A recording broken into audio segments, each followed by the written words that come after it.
আমাদের অফিস মঙ্গলবার দিন যখন ছুটি হয়, আমার অন্যান্য কাজ থাকে না, তো আমি আর আমার কলিগ মিলে চলে যাই কোথাও ঘুরতে। তো আজকেও সেরকম অফিস শেষে চলে আসলাম হচ্ছে ফাউকাল। আর বর্তমান এই গাজীপুরের ফাউকাল হচ্ছে একটা ঘোরাঘুরির অন্যতম স্থান, যেখানে ইয়াং জেনারেশন থেকে শুরু করে মোটামুটি সব বয়সের লোকেরাই এখানে ভিড় জমায়। এখানে মোটামুটি ফুড কোর্টের মতো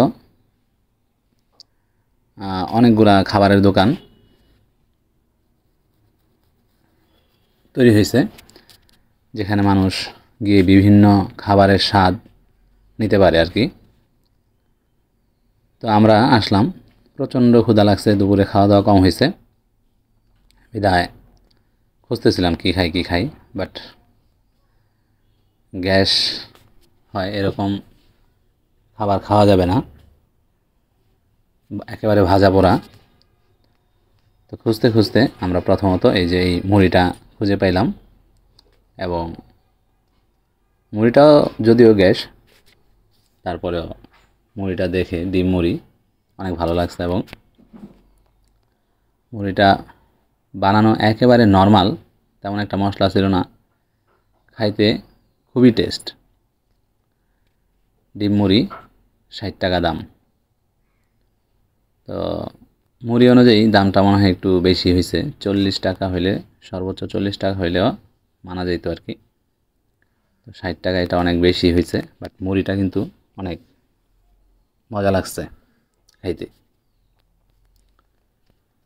তো এখানে আরও অনেক ধরনের রেস্টুরেন্ট আছে, বিভিন্ন ধরনের চায়ের দোকান আছে, বিভিন্ন প্রকারের চা পাওয়া যায়, তারপরে নুডলস, চাপ, তারপরে লুচি, মুরগির চাপ, মুরগির কাবাব, এগুলো বিভিন্ন ধরনের কাবাব পাওয়া যায়। মানে ভ্যারাইটিস টাইপ খাবারের দোকান আছে এখানে, আপনারা যেরকম খাইতে চান মোটামুটি ওই রকমই খাইতে পারবেন। তারপরে মটকা চা, বিশেষ ধরনের চা, তারপরে এখানে হাঁসের মাংস পাওয়া যায়, পিঠা পাওয়া যায়। তো সবার মাথায় সবার কথা চিন্তা করেই এই ধরনের একটা রেস্টুরেন্ট, ফুড কোর্ট এখানে হয়েছে।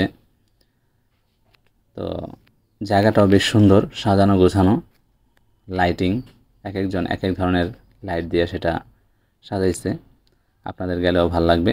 তো আমরা প্রথমত এই মুড়ি খাইছি, মুড়ি খাওয়ার পরে একটা চা নিছি, ধোয়া ওঠা গরম চা, তুলসী পাতা দিয়া, লেবু দিয়া। চাটাও কিন্তু খুবই ভালো ছিল, এটা 20 টাকা নিছে। তো এটাও কিন্তু খুবই টেস্ট ছিল। সন্ধ্যায় এই শীতের সময় এই ধরনের একটা আমরা চা খেয়ে খুবই তৃপ্তি পেয়েছি। আপনারা যাবেন ইনশাল্লাহ। ধন্যবাদ।